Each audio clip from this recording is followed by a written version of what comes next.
Good evening, ma'am. Good evening.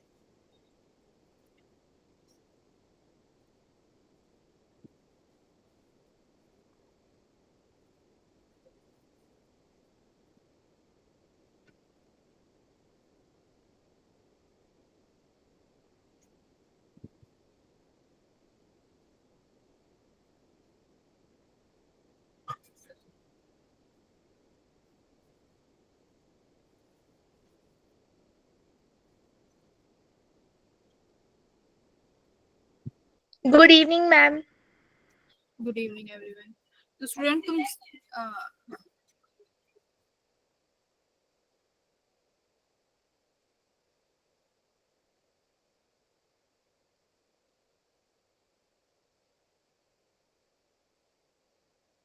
आपका 11 मई को test है, सिलेबस क्या है उस टेस्ट का? Yes, ma'am. Yes, ma'am. क्या सिलेबस है? Ma'am unit and dimensions. Unit and dimensions, correct. तो यूनिट एंड डायमेंशंस आप लोगों ने 11th में पढ़ा होगा, तो अभी कितना रिमेम्बर है या क्लियर है चीजें?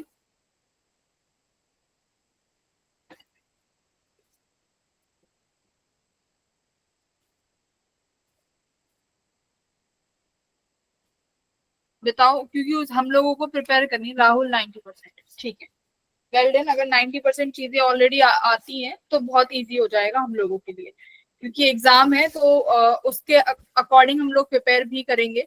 कुछ चीजें मैं प्रिपेयर कराऊंगी, ठीक है, आप लोगों को।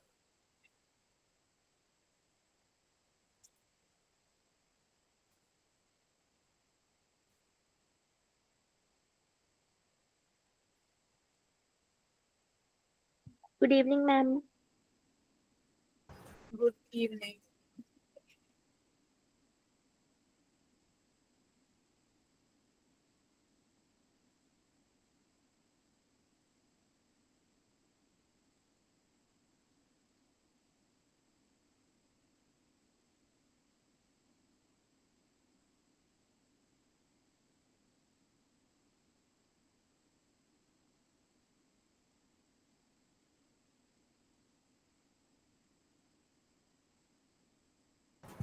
इसकी क्वेश्चन प्रैक्टिस कहाँ से करनी है? हाँ, मैं क्वेश्चन प्रैक्टिस के बारे में बताऊंगी। क्वेश्चन प्रैक्टिस के लिए तुम लोग पीवाईक्यू सॉल्व कर सकते हो, ठीक है। मैं तुम्हें पीवाईक्यूज डेली इस चैप्टर के 5 से 6 पीवाईक्यू सेंड करूंगी यूनिट एंड डायमेंशंस के। उसके प्लान के बारे में आज थोड़ा सा डिस्कस करेंगे जब लास्ट के 30 मिनट्स रह जाएंगे, कि किस तरीके से स्क्रू गेज रहता है, ठीक है। मैम 11th के चैप्टर के नहीं, जैसे अभी तुम्हारा यूटी का टेस्ट है ना, यूनिट एंड डायमेंशंस का टेस्ट है, तो इसके लिए हम लोग कैसे प्रिपेयर करेंगे इस वीक में, क्योंकि कुछ ना कुछ तो मैं भी पढ़ाऊंगी, कुछ ना कुछ तुम्हें होमवर्क मिलेगा। जो भी सपोर्ट है, शॉर्ट नोट्स वगैरह, वो सब प्रोवाइड करे जाएंगे, ठीक है। Ma'am.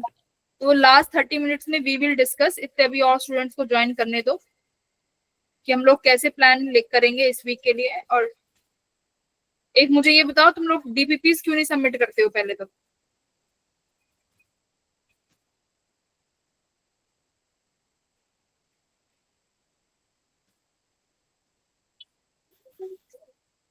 फिजिक्स हो जाएगी। नीट के पेपर के बारे में सुना है, क्या हुआ था नीट के बच्चों का हाल?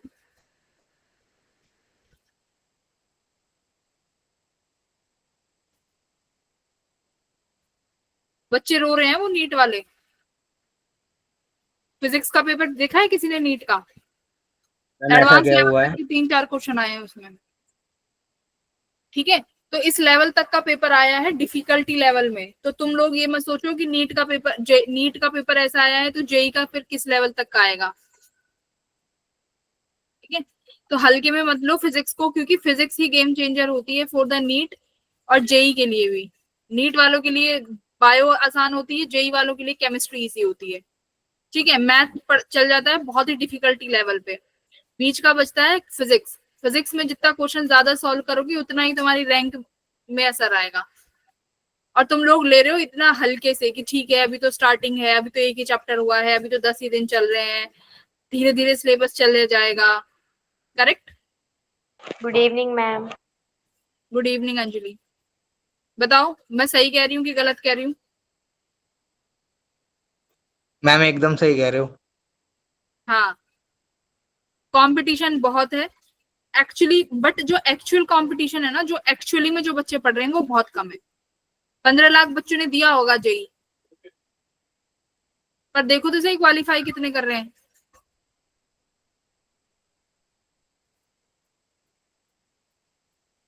अगर नहीं पढ़ोगे, जो डीपीपी मैंने तुम्हें फ्राइडे को डीपीपी दी थी, पूरा सैटरडे चला गया, पूरा संडे चला गया, एक इवन सिंगल बच्चे ने डीपीपी मुझे नहीं सेंड करी। तब मैंने जब नोट डाला है ग्रुप में, तब मेरे पास डीपीपीज आई हैं। Is this a good behaviour? बताओ, ये स्टूडेंट्स जो सीरियस बच्चे हैं उनका बिहेवियर है ये?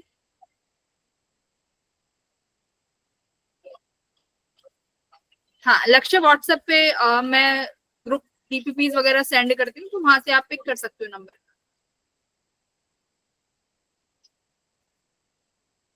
तो ठीक है, अभी तक जैसा चल रहा था, अभी आप लोग भी सीरियस थे नहीं थे आई डोंट नो, बट आज से फिजिक्स की क्लास में जो मैं होमवर्क दे रही हूँ, चाहे मैं तुम्हें कोई दिन के 15-20 सवाल नहीं दे रही, क्योंकि मुझे पता है नहीं करोगे। मैं तुम्हें सिर्फ 8 या 7 का सवाल से ज्यादा कभी नहीं दे रही। इतने दिन हो गए, मैंने कभी भी 8 क्वेश्चन से ज्यादा दिए ही नहीं। अगर आप लोग वो 8 भी नहीं करोगे तो मुझे बता दो फिर। और एक तो जो क्लास में लेट आते हैं, ये भी इनका कुछ करना पड़ेगा। लक्ष्य है, दिल्ली का ग्रुप बना हुआ है ऑलरेडी, दिल्ली का ग्रुप है।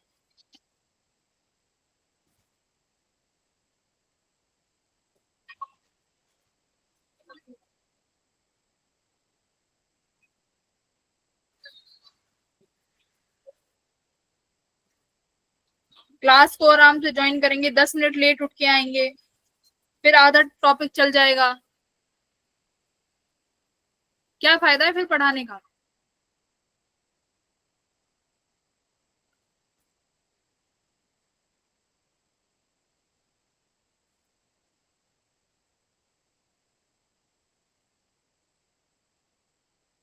अब ये नंबर बढ़ेगा धीरे धीरे, अभी 60, 62, जब क्लास ओवर होने को आएगी, जब 80 बच्चे जुड़ेंगे इसमें, फिर क्या फायदा है क्लास 7 बजे शुरू करने का? मैं भी 8 बजे आऊंगी, 5 मिनट पढ़ा के चली जाती हूँ फिर।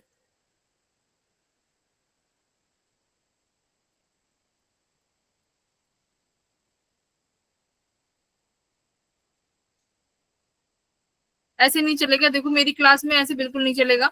मैं लास्ट ईयर बहुत स्ट्रिक्ट थी, बहुत ज्यादा स्ट्रिक्ट थी, लेकिन मैंने देखा कि चलो ठीक है, बच्चे नए हैं, धीरे धीरे कॉपरेट करते हैं, बट तुम लोग नहीं कर रहे हो कॉपरेट। ना क्लास में टाइम से आ रहे हो, ना डीपीपी टाइम से भेज रहे हो, नहीं चलेगा ऐसे। मैं क्वेश्चंस के लेवल नहीं बढ़ाऊंगी, फिर कर लोगे बेसिक बेसिक सवाल करा दूं बस, चलेगा? बेसिक सवालों से निकलेगा जी? फॉर्मूले नहीं पढ़ के आते हो। जब तक तुम लोग मुझे बेसिक सवाल तक, मुझे लगेगा कि हाँ बच्चे बेसिक कर रहे हैं, मैं तभी तो एक नेक्स्ट लेवल बढ़ूंगी। अगर मुझे पता है मेरे बच्चे वहां जिस लेवल अभी पढ़ के नहीं आ रहे, रिवाइज नहीं करके आ रहे हैं, तो फिर कैसे चलेगा? मैं थोड़ी ना करूंगी रिवाइज आप लोगों की जगह। बताओ, मैं पढ़ लूं?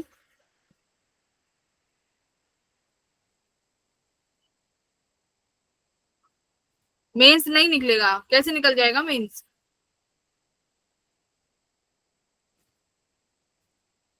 अच्छा, स्क्रीन ऑन करो जरा, सब बच्चे एक बार स्क्रीन ऑन करके मुझे ये दिखाओ कि तुम लोग पहले तो कॉपी पेन लेके बैठे हो भी कि नहीं।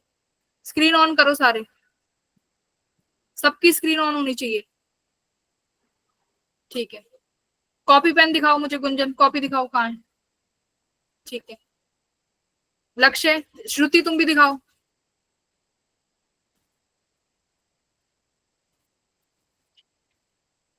ठीक है, चलो, very good.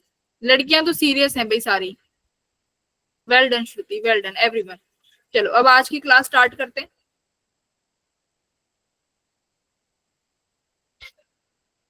Sorry,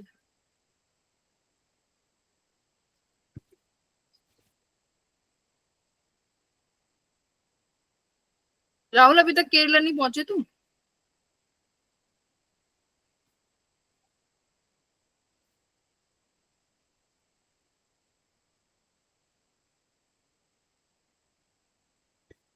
okay everyone, so let's start, class start करते हैं। आज की क्लास में हम नया टॉपिक करेंगे। बहुत इजी टॉपिक है, बहुत अच्छा है, आसान है, मजा आएगा करने में, है ना। इजी वन है, ज्यादा डिफिकल्ट नहीं है, मजा आएगा करने में। तो क्या टॉपिक है? इलेक्ट्रिक फ्लक्स और एरिया वेक्टर, कुछ ये चीजें पढ़ेंगे, ठीक है। तो आज क्या सीख के जाओगे? सबसे पहले पढ़ेंगे एरिया वेक्टर के बारे में, क्या होता है, उसके बारे में, फ्लक्स के बारे में पढ़ेंगे। फिर उसके बाद सीखेंगे बच्चे क्या, गॉस लॉ, ठीक है। उसके बाद करेंगे गॉस लॉ। तो मैंने कल तुम्हें डीपीपी में कुछ क्वेश्चंस दिए थे। ये वाला क्वेश्चन था, तो बहुत बच्चों का डाउट था कि ये क्वेश्चन नहीं हुआ है, करेक्ट।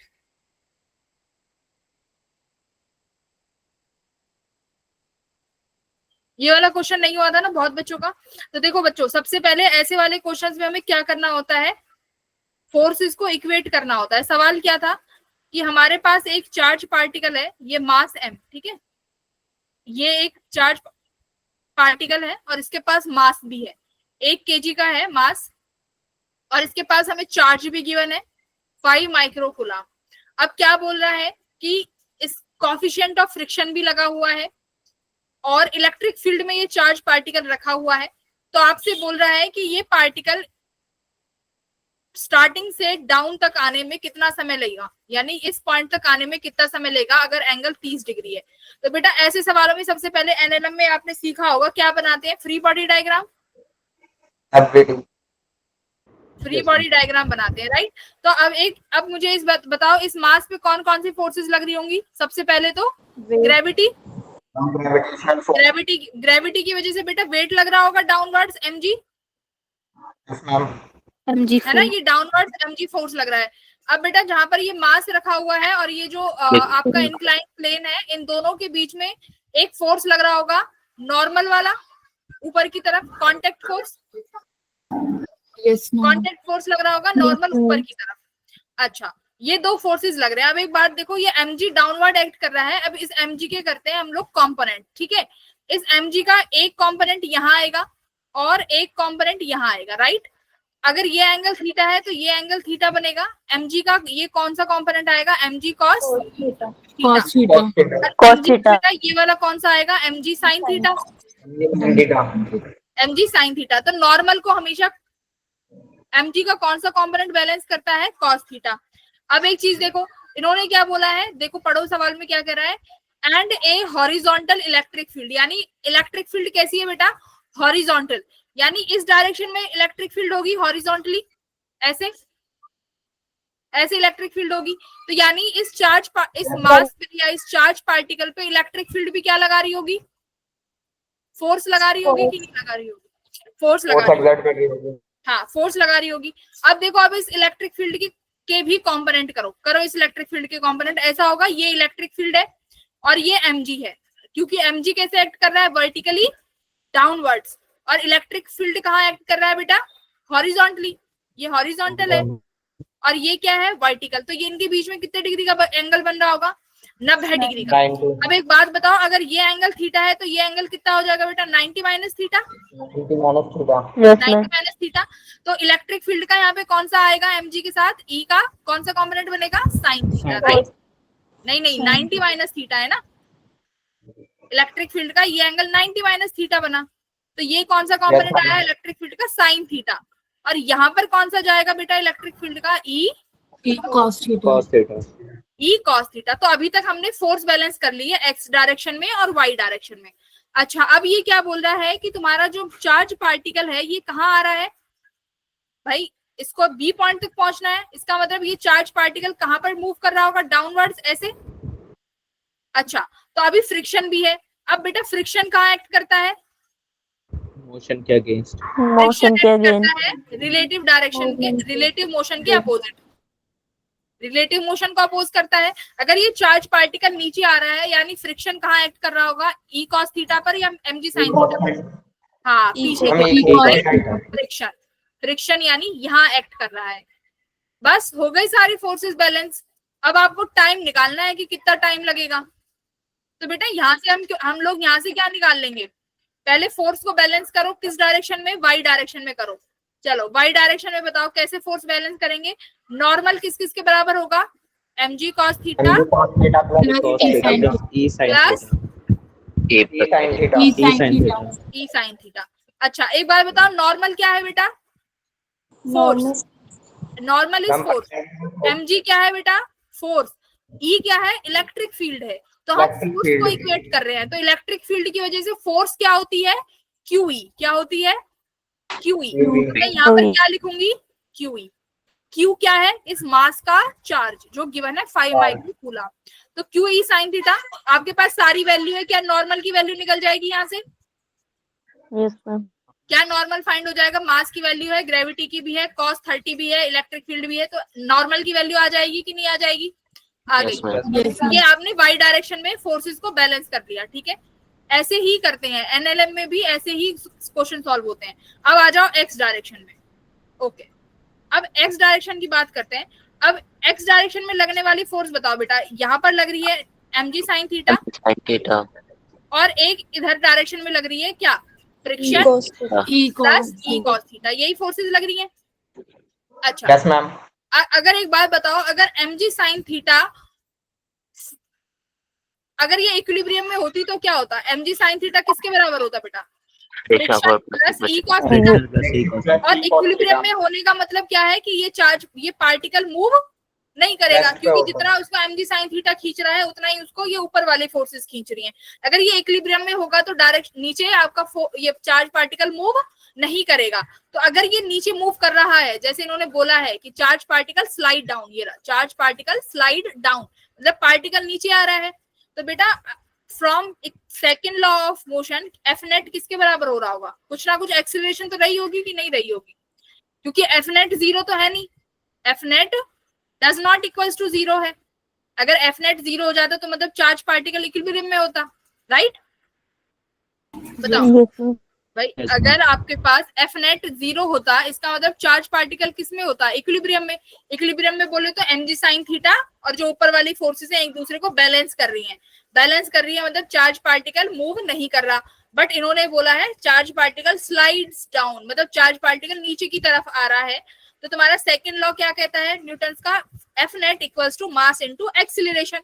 मतलब इस चार्ज पार्टिकल के पास एक्सीलरेशन होगी या नहीं होगी? होगी। हाँ मैम होगी।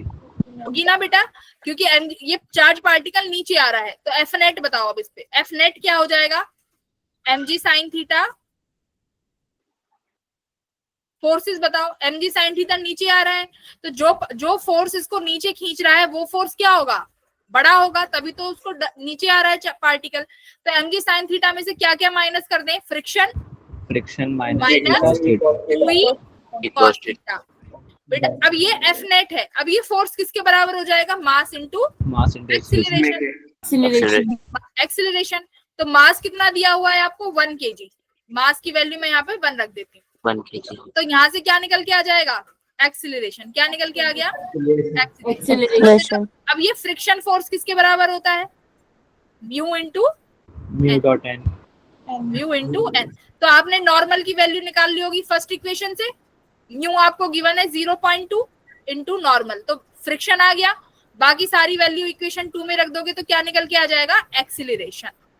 अब एक्सीलरेशन आ गया। अब पूछा तो हमसे टाइम है, राइट? टाइम। तो टाइम के लिए बेटा ये वाली इक्वेशन नहीं लगा सकते, s equals to ut plus half at square. अब ये चला कहां से है? देखो सवाल में पढ़ो, फ्रॉम रेस्ट। इनिशियल मतलब रेस्ट से चला है, तो u क्या हो जाएगी? जीरो। इनिशियल वेलोसिटी 0, तो टाइम बचा s equals to half at square. आपने एक्सीलरेशन निकाल लिया एक्सीलरेशन, वेरी गुड। अब बात आई डिस्टेंस की। तो बेटा देखो ये तो 1 मीटर दिया हुआ है, डिस्टेंस ये चला है, तो ये वाली डिस्टेंस कितनी हो जाएगी? कैसे निकालेंगे? मान लो ये वाली जो डिस्टेंस चल के आया है ये कितना है? मैं l मान लेती हूँ। बेटा ये l है तो l cos थीटा हो जाएगा। Ma'am sin 30। ये हो गया l sin theta, right? l sin theta किसके बराबर है? 1 मीटर। इस वाली 1 मीटर की। हाँ, तो l sin थीटा 1 मीटर के बराबर है। तो आप यहाँ से l की वैल्यू रख दोगे, है ना? Yes ma'am. l आ जाएगा ना, l sin theta equals to 1 metre. वहां से l आ जाएगा 1 बाय sin थीटा, और sin थीटा 30 डिग्री 1/2, तो यानी l की वैल्यू 2 आ गई। करेक्ट? 2 आ जाएगी। 2 आ जाएगी। तो l s यहाँ पे रखोगे 2 मल्टीप्लाई बाय 2, अपॉन में एक्सेलरेशन जो आपने निकाली होगी रूट कर देना, ये किसकी वैल्यू आ जाएगी, टाइम की। ठीक है, तो ये इसमें हम लोगों ने इक्वेशंस को बैलेंस करा है। तो एफबीडी अगर बनाना सीख जाओगे तो एनएलएम के चैप्टर्स में कभी भी दिक्कत नहीं आएगी, और बस फोर्सेस ऐसे ही बैलेंस करते हैं। तो ये इक्वेशन सबसे इंपॉर्टेंट है, F net equals to M A. तो ये कब लगती है, जब आपका नेट फोर्स हो। अगर इक्विलिब्रियम में चला जाएगा तो नेट फोर्स नहीं होता, और एफ नेट किसके बराबर हो जाता, एफ नेट इक्वल्स टू 0 हो जाता। एफ नेट इक्वल्स टू 0 यानी मास इनटू एक्सीलरेशन। मास 0 हो नहीं सकता, इसका मतलब एक्सीलरेशन 0 है। तो ये ऐसे आता है। आई थिंक ये क्वेश्चन क्लियर है सबको। Yes ma'am, yes ma'am, yes ma'am. बेटा जी, जो आप ये बच्चे 81 अभी जो बच्चों ने ज्वाइन किया है, आप लोग लेट मत ज्वाइन किया करो। तो इस तरीके से फोर्सेस बैलेंस हो जाएंगी। अब बात करते हैं इलेक्ट्रिक फ्लक्स की। फ्लक्स को पढ़ने से पहले एक शब्द आपको सीखना जरूरी है, एरिया वेक्टर। बहुत इंपॉर्टेंट है एरिया वेक्टर। अभी तक आप एरिया पढ़ते आए हो, राइट? आपने मैथ्स में एरिया निकाला होगा। अगर मैं आपको बोल दूं एरिया ऑफ रेक्टेंगल निकाल दो, तो आप मुझे फट से बता दोगे क्या? मैम लेंथ इनटू ब्रेथ होता है। बेटा एरिया ऑफ सर्कल बता दो, आप फट बता दोगे पाई आर स्क्वायर होता है। तो अभी तक आपने एरिया पढ़ा है, बट यहाँ पर देखो क्या लिखा हुआ है, एरिया वेक्टर। इसका मतलब आप एरिया का मैग्नीट्यूड तो निकालोगे, बट एरिया का और क्या निकालोगे, वेक्टर लग गया तो बेटा डायरेक्शन। अब एरिया को इस तरीके से लेंगे जिसमें हम मैग्नीट्यूड भी काउंट करके चलेंगे और डायरेक्शन को भी काउंट करेंगे। इसीलिए कैसी क्वांटिटी है, एरिया वेक्टर। मैग्नीट्यूड भी डायरेक्शन भी। अब मैग्नीट्यूड तो तुम सबको निकालना आता है। जैसे मैं अगर यहाँ पर एक्स वाई प्लेन में ये एक रेक्टेंगल बना दूं जिसकी लेंथ 1 है, सॉरी विड्थ 1 है और जिसकी लेंथ 2 है।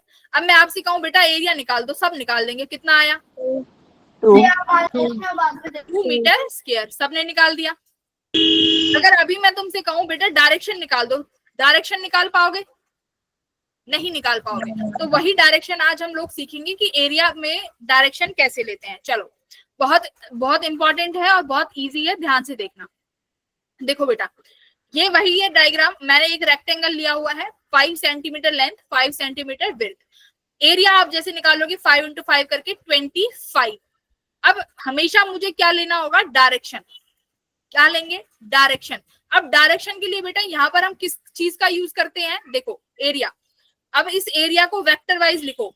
एक्स डायरेक्शन में 5 सेंटीमीटर है, राइट?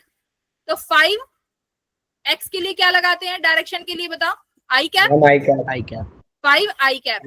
अब 5 आई कैप बेटा। अब दूसरा क्या है, क्रॉस 5 जे कैप। ये वाली जो y है, ये वाली जो लेंथ है, ये y एक्सिस में है 5 सेंटीमीटर।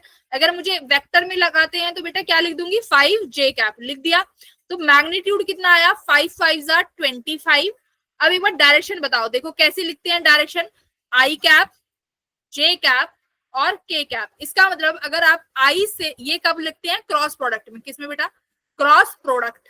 क्या करेंगे, क्रॉस प्रोडक्ट कर रहे हैं, ठीक है? अगर मैं आई से जे का क्रॉस प्रोडक्ट करूंगी तो मुझे क्या मिलेगा, के कैप। आई से जे का क्रॉस प्रोडक्ट करेंगे तो के मिलेगा। ध्यान रहे मैं क्रॉस प्रोडक्ट की बात कर रही हूँ। अच्छा, अगर जे से बेटा के का क्रॉस प्रोडक्ट करेंगे तो क्या मिलेगा, आई कैप। अगर के से आई का क्रॉस प्रोडक्ट करेंगे तो क्या मिलेगा बेटा, जे कैप। ठीक है? ये कब, ये आपने साइकिल कैसे चलाई है, क्लॉकवाइज। अगर एंटी करेंगे तो माइनस साइन लगा देंगे, राइट?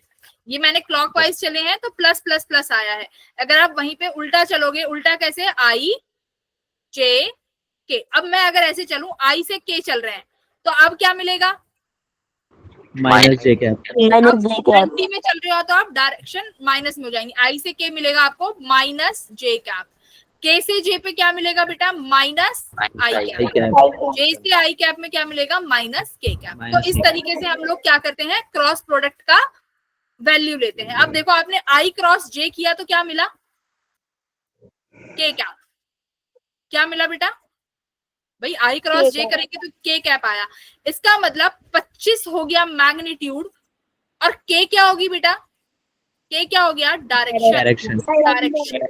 अगर बात करें तो डायरेक्शन कहाँ पे आएगी, के कैप यानी आउटवर्ड्स। कहाँ आ रही है डायरेक्शन, के कैप, ये है ना जे डायरेक्शन हो गई ना, तो ये क्या हो गया इसका बेटा, आउटवर्ड्स क्या हो गई इसकी डायरेक्शन। अब बात आई कि क्रॉस प्रोडक्ट ही क्यों लिया, क्रॉस प्रोडक्ट ही क्यों लिया, एक बार जरा इसका डॉट प्रोडक्ट करना, 5i डॉट 5j क्या हो गया बेटा जी, 5i डॉट 5j 0 क्या हो गया, 0 हाँ हमेशा डॉट प्रोडक्ट में i dot i, j dot j और k डॉट k, यही होता है, यही होगा। अगर Yes, i sir. से डॉट प्रोडक्ट करोगे तो कितना आना चाहिए, 0, 0 बट आपने मैग्नीट्यूड तो अभी बताया 5 5 25, तो इसीलिए वेक्टर हमेशा कैसे आएगा, वेक्टर को कैसे रिप्रेजेंट करेंगे हम लोग, क्रॉस प्रोडक्ट से, Cross किससे करेंगे, इतना क्लियर है Cross कि product. वेक्टर को क्रॉस प्रोडक्ट से शो Represent. किया जाएगा, ठीक है। अगर आपको डायरेक्शन निकालनी है तो क्रॉस प्रोडक्ट का यूज करेंगे, इतना क्लियर है, डॉट Yes, प्रोडक्ट का ma'am. यूज नहीं करेंगे। अब बेटा एरिया वेक्टर हमेशा याद रखना, ये तो मैंने आपको मैन्युअली बताया है, कैसे बताया है, मैन्युअली, कि Manually. 5 into 5 किया, i क्रॉस j किया तो आपको के कैप मिल गया। हमेशा याद रखना एरिया वेक्टर हमेशा कैसे होगा, perpendicular to the surface. Area vector कैसे होगा, एरिया वेक्टर इज ऑलवेज, मैंने लिखा है ऑलवेज, कैसे रहेगा, परपेंडिकुलर टू द सरफेस, यानी जो सरफेस है उसके परपेंडिकुलर रहेगा। क्लियर है, एरिया वेक्टर की डायरेक्शन क्या रहेगी, हमेशा उस सरफेस के परपेंडिकुलर रहेगी। क्लियर है बेटा, yes ma'am. कैसी रहेगी, परपेंडिकुलर। अब जरा Yes, एक ma'am. चीज बताओ, परपेंडिकुलर, अब मैंने ये क्या बनाया बेटा, ये एक सर्कल बनाया, क्या बनाया, सर्कल। अब मुझे बताओ इसकी एरिया वेक्टर कहाँ आएगा, इस एरिया वेक्टर, इस सर्कल का एरिया वेक्टर कहाँ आएगा, आउटवर्ड्स, सेंटर से आउटवर्ड। बेटा आउटवर्ड्स आएगा ना, Yes, ma'am. क्योंकि ये Yes, एक्स वाई yes, में ma'am. प्लेन में लिखा हुआ है, एक्स वाई प्लेन में, तो आउटवर्ड्स यानी जेड डायरेक्शन में, बाहर की तरफ आएगा, करेक्ट, Z. यानी इसका एरिया वेक्टर बाहर आ रहा है। तो अगर मान लो, अब एक बात ध्यान से सुनो, अब मैं स्फेयर ले लूं, क्या ले लूं, ये स्फेयर है, तो स्फेयर कैसा सब्जेक्ट, कैसा ऑब्जेक्ट है बेटा, स्फेयर 3D कैसा ऑब्जेक्ट है, 3D. ऑब्जेक्ट, तो 3D 3D ऑब्जेक्ट। तो मैंने क्या बोला है, हमेशा कैसे लेते हैं, आउटवर्ड्स। अब मान लो बेटा, अगर मैं इस स्फीयर में ये छोटा सा एलिमेंट कट करूं ds, इसका एरिया वेक्टर इसके परपेंडिकुलर होना चाहिए, ऐसे, राइट। अगर हम मान लो अब मैं यहाँ पर छोटा सा एरिया वेक्टर कट करूं ds, तो बेटा इसका एरिया वेक्टर आप बोलोगे मैडम इसके परपेंडिकुलर ऐसे होना चाहिए, करेक्ट। अगर मैं यहाँ पर छोटा सा सरफेस कट करूं और मैं बस इसी ds का एरिया वेक्टर पूछूं, तो आप क्या बोलोगे मैम, इसके सरफेस के परपेंडिकुलर होगा, ऐसे परपेंडिकुलर परपेंडिकुलर, ये इसके परपेंडिकुलर। अगर मैं यहाँ पे छोटा सा एरिया कट करवाऊं तो आप बोलोगे मैम इस सरफेस के परपेंडिकुलर एरिया वेक्टर आएगा, बोलो हाँ या ना।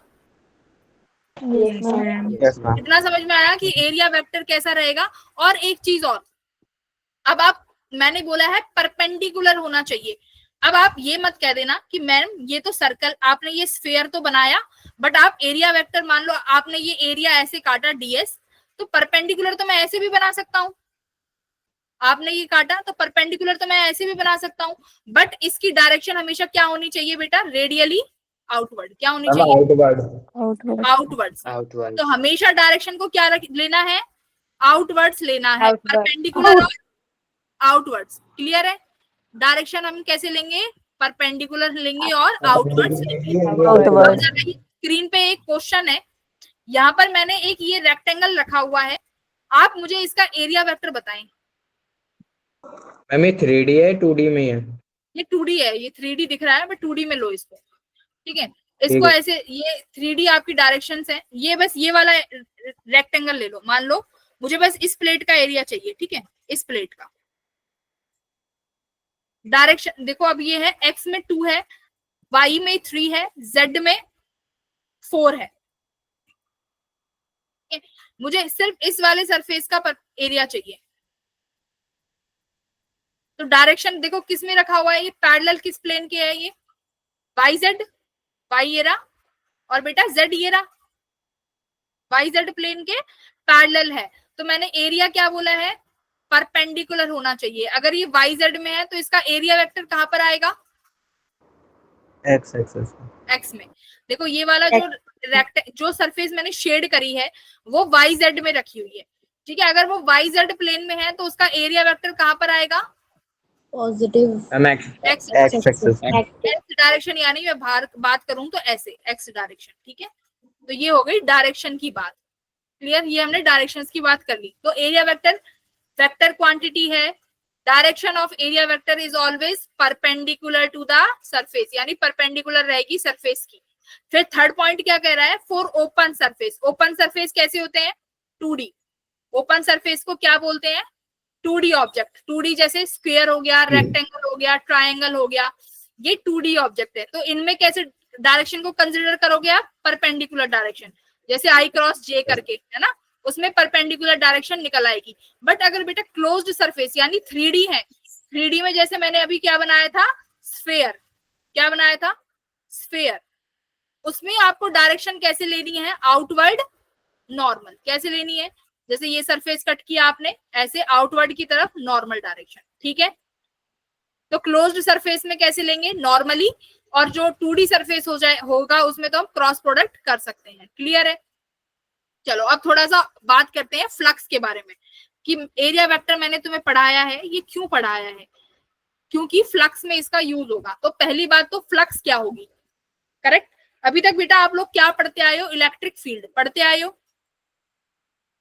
यस मैम यस मैम उस इलेक्ट्रिक फील्ड को मेजर करने के लिए बेटा एक नई क्वांटिटी बनाइए, मतलब इसी इलेक्ट्रिक फील्ड को हम मेजर करेंगे एक नई क्वांटिटी के साथ, जिसका नाम उन्होंने बोला फ्लक्स। फ्लक्स नाम बोला। अब एक जरा डेफिनेशन पढ़ते हैं।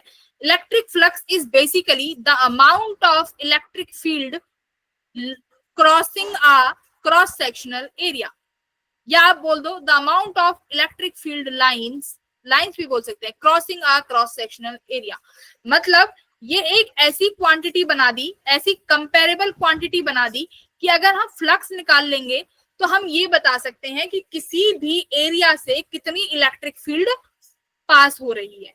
ठीक है, जैसे मान लो मेरे पास मैं एक काम करती हूँ, सिंपल सी ऑब्जेक्ट है ए ऑब्जेक्ट, मैंने एक काम कर दिया बी ऑब्जेक्ट।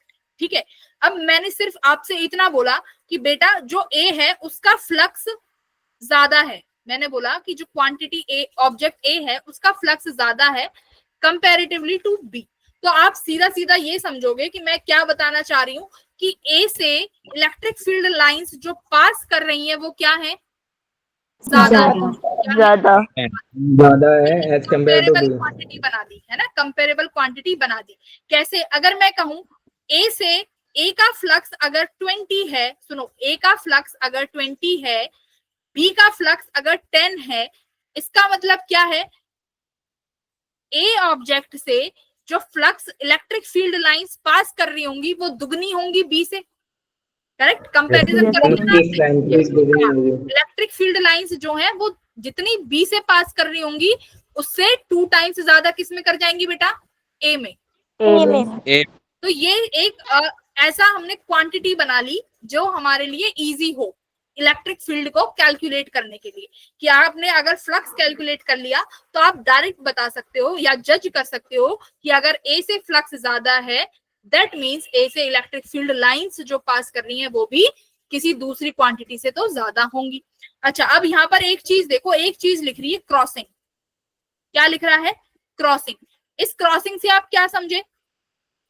इस क्रॉसिंग से ऐसे समझो, हम तभी फ्लक्स को कैलकुलेट कर पाएंगे। मान लो ये सरफेस रखा हुआ है तुम्हारी स्क्रीन पे, दिस इज द सरफेस। ठीक है, अगर इलेक्ट्रिक फील्ड लाइंस बेटा ऐसे इसको क्रॉस करके चली जाएंगी, तभी हम क्या मानेंगे? इलेक्ट्रिक फील्ड लाइंस क्या कर रही है? क्रॉस कर रही है। यही इलेक्ट्रिक फील्ड लाइंस किसको जनरेट करेंगी? फ्लक्स को। अगर मैं इलेक्ट्रिक फील्ड लाइंस, सुनो, ऐसे बना दूं, अगर इलेक्ट्रिक फील्ड लाइंस आप ऐसे पास करा दो, क्या ये ग्रीन कलर वाली फील्ड लाइंस इस सरफेस को क्रॉस कर रही हैं? नो मैम क्रॉस नहीं कर रही है। मतलब ये तुम्हारी कॉपी है, इससे फील्ड लाइन ऐसे स्लाइड करके जा रही है। कैसे जा रही है? कैसे जा रही है बेटा? स्लाइड करके। अगर इलेक्ट्रिक फील्ड लाइंस क्रॉस करके जाएंगी तभी क्या मिलेगा? फ्लक्स मिलेगा। तभी क्या मिलेगा? स्लाइड नहीं, cross. Normally cross.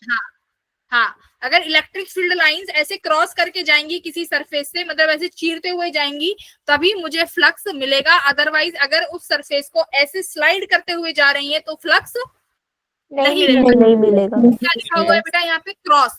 Electric field lines crossing a surface. ठीक है, समझ गए क्रॉसिंग का मतलब? Yes ma'am. क्रॉसिंग का मतलब अब देखो, जैसे मान लो ये विंडो है, क्या है ये विंडो? हाँ हाँ, मैम क्रॉसिंग मतलब उसके बीच में से होके जाएंगे या फिर उसके साइड से होके जाएंगी?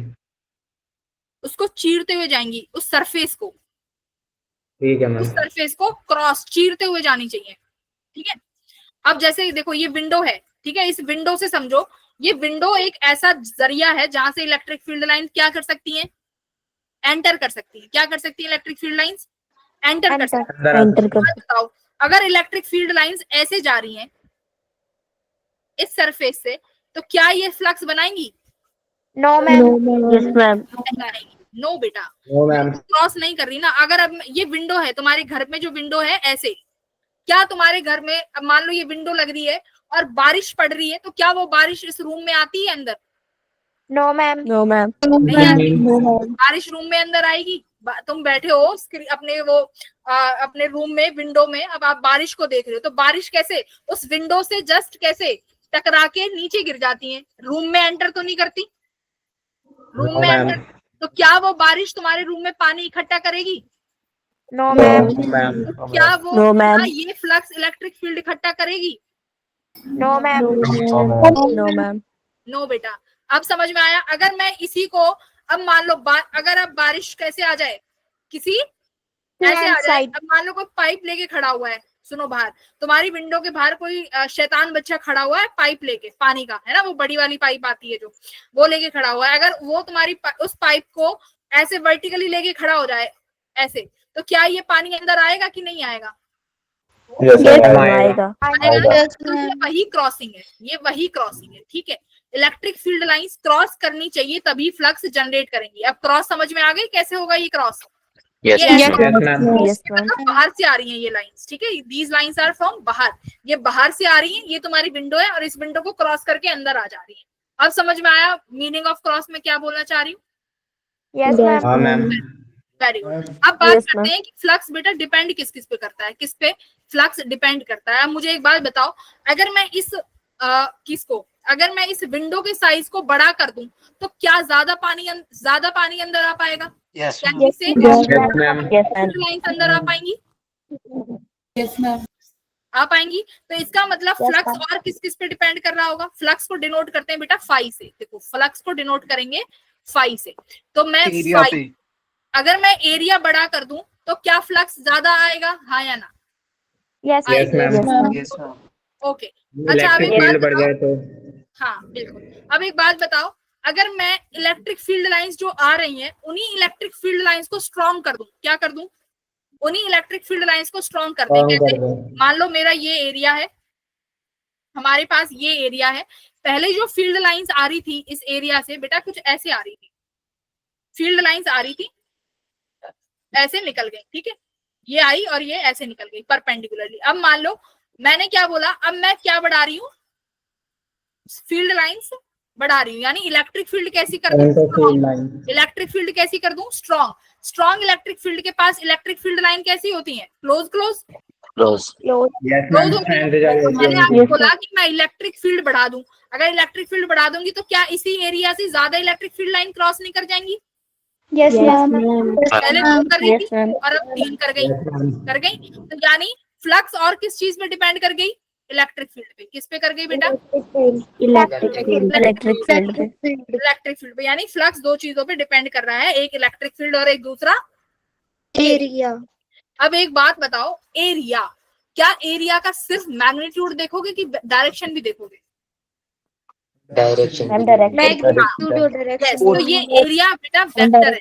Area is area vector. तो यानी हम डायरेक्शन भी देखेंगे और मैग्नीट्यूड भी देखेंगे, मतलब इस एरिया का साइज भी देखेंगे कि विंडो कितनी बड़ी है और कितनी छोटी है। दूसरा इस विंडो की डायरेक्शन भी देखेंगे। क्या देखेंगे कि विंडो की डायरेक्शन क्या है? बोलो। अब ये अगर ये विंडो बेटा एक ऐसी डायरेक्शन में है जहां पर हवा कम है, तो क्या विंड अंदर आ पाएगी? नहीं, बस इसी विंडो को ऐसी डायरेक्शन में लगा दूं जहां पर ज्यादा हवा आए, तो ज्यादा हवा क्रॉस कर पाएगी ना अंदर। तो इस तरीके से हम लोग और किस चीज को देखेंगे, डायरेक्शन का भी देखेंगे। क्लियर है दो चीजें? चलिए, सरफेस एरिया में क्या कह रहा है, if the surface area is small, अगर एरिया छोटा हो जाएगा तो फील्ड लाइन जो पास करेंगी वो क्या हो जाएंगी, वो कम पास कम करेंगे। हो जाएंगी। Very good. तो फ्लक्स भी हो जाएगी, कम हो जाएगी। जितना बड़ा एरिया उतनी लार्जर फ्लक्स और उतना ही पास करेगा। इतना क्लियर है, हमने सीख लिया। Yes ma'am. फिर इलेक्ट्रिक फील्ड, अगर इलेक्ट्रिक फील्ड स्ट्रॉन्ग कर दें, इलेक्ट्रिक फील्ड स्ट्रॉन्ग कर देंगे तो डेंसिटी ज्यादा हो जाएगी। मैंने तुम्हें बताया अगर स्ट्रॉन्ग इलेक्ट्रिक फील्ड होती है तो फील्ड लाइंस क्रॉस ज्यादा पास होती है। पास बोले तो डेंसिटी ज्यादा होती है, राइट? ज्यादा हो गई, डेंसिटी ज्यादा है तो इस छोटी सी विंडो से ही ज्यादा नंबर ऑफ फील्ड लाइन पास कर पाएंगे, और फील्ड लाइन पास ज्यादा हो गई तो फ्लक्स ज्यादा हो गया। ज्यादा होगा। फ्लक्स है क्या? फ्लक्स यही तो है कि कितनी फील्ड लाइंस उस एरिया से क्रॉस कर रही हैं। बोलो, इतना clear? Yes ma'am. Very good, very good. जरा बात करते हैं एंगल की। एंगल की क्यों बात कर रहे हैं, देखो जरा। मैंने बेटा एक ये सरफेस बनाया, ठीक है, थोड़ा सा आड़ा टेढ़ा बन गया बट इट्स फाइन, हमें समझना है। अच्छा, अब बेटा इसका एरिया वेक्टर बताओ। Radially outwards, radially outwards. Clear है? एरिया वेक्टर को कैसे शो कर सकते हैं? एरिया वेक्टर को बेटा मैं कैसे लिख सकती हूँ, एन कैप से, ठीक है, एन कैप से लिख सकते हैं। और फ्लक्स को कैसे लिख सकते हैं, फाई से, ठीक है, वेरी गुड, ओके। अब जरा देखो, अब मैंने बेटा इलेक्ट्रिक फील्ड ऐसे पास करा दी, मतलब ये इलेक्ट्रिक फील्ड है, यानी इलेक्ट्रिक फील्ड की डायरेक्शन ऐसे है, ठीक है। अब इलेक्ट्रिक फील्ड जो है एरिया वेक्टर से कितना एंगल बना रही है, थीटा एंगल। कितना एंगल बना रही है, थीटा एंगल। अब ये मतलब इलेक्ट्रिक फील्ड इस तरीके से आ रही है कि ये एक एंगल बना रही है। अब बताओ इस इलेक्ट्रिक फील्ड का ये वाला कौन सा कंपोनेंट होगा, ई कॉस थीटा बेटा, और ये वाला कौन सा होगा, ई साइन थीटा। अब जरा मुझे ये बताओ कौन सा कंपोनेंट इसको चीरते हुए बाहर निकल रहा होगा इलेक्ट्रिक फील्ड का, E cos theta.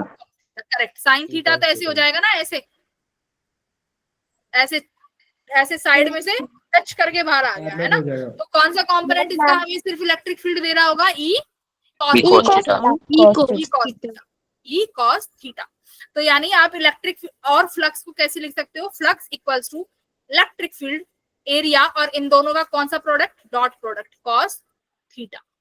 Cos theta से फ्लक्स को आप और क्या लिख सकते हो, ई डॉट ए। बोलो, तो ये आपके फ्लक्स के दो फॉर्मूले हैं, ई ए कॉस थीटा और ई डॉट ए। ए क्या है बेटा, एरिया वेक्टर। क्लियर है? यहाँ पे डॉट प्रोडक्ट क्यों बना है? यहाँ पर डॉट प्रोडक्ट इसलिए क्या है ना कि हम कॉस के लिए कौन सा प्रोडक्ट लगाते हैं, डॉट। तो इसलिए हमने एरिया देखा कि इलेक्ट्रिक फील्ड का कौन सा कंपोनेंट यहाँ पे फील्ड बना रहा है, कॉस कंपोनेंट। तो कॉस कंपोनेंट के लिए हम डॉट लगाते हैं, तो मैंने phi equals to E dot A लिख दिया। अच्छा, ई डॉट, हाँ, एरिया वेक्टर, ठीक है। अब देखो एरिया भी वेक्टर है, अब वेक्टर में लिखेंगे, इलेक्ट्रिक फील्ड भी वेक्टर है, ठीक है।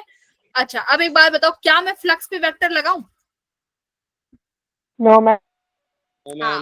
क्योंकि दो वेक्टर का अगर डॉट प्रोडक्ट करते हो तो कैसी क्वांटिटी मिलती है, स्केलर क्वांटिटी। तो यानी फ्लक्स कैसी क्वांटिटी होगी, flux is a scalar quantity. क्योंकि फ्लक्स तो बेटा यही बता रही है ना कि कितना इलेक्ट्रिक फील्ड पास कर रहा है, उस वाले ऑब्जेक्ट से इस ऑब्जेक्ट में कितना फील्ड ज्यादा है, ट्वाइस ज्यादा है, थ्राइस ज्यादा है। तो ट्वाइस, थ्राइस, ये सब कैसी क्वांटिटीज है, स्केलर क्वांटिटीज। तो फ्लक्स कैसी क्वांटिटी होगी, स्केलर क्वांटिटी। अच्छा, तो यही है ई डॉट एस। फाई क्या है, अब बेटा ये थीटा किस किस के बीच का एंगल था, जरा यहाँ पे देखो, थीटा मैंने किस किस के बीच का एंगल बनाया है, इलेक्ट्रिक फील्ड और एरिया। यहाँ पे जब भी आप थीटा लोगे, हाँ, जब भी आप थीटा लोगे तो आपको एंगल किस किस के बीच के देखना पड़ेगा, इलेक्ट्रिक फील्ड और एरिया। Very good. अच्छा, अभी तक तो देखो इलेक्ट्रिक फील्ड थी यूनिफॉर्म इलेक्ट्रिक फील्ड। मैं तुम्हें बता चुकी हूँ कि हर पॉइंट पर इलेक्ट्रिक फील्ड सेम है। अगर बेटा नॉन यूनिफॉर्म इलेक्ट्रिक फील्ड रहेगी कि मान लो तुम्हारा ये एरिया है, इस एरिया पे इलेक्ट्रिक फील्ड अलग है, इस पे अलग है, तो फिर हम क्या यूज करेंगे, इंटीग्रेशन, कि फ्लक्स एक छोटे एरिया की वजह से निकाल लेंगे, ई डॉट डी ए, छोटे एरिया की वजह से निकाल लिया। अगर मुझे पूरे एरिया पे निकालना है तो बेटा क्या कर देते हैं, इंटीग्रेशन, क्या कर देते हैं ma'am, integration. Integration.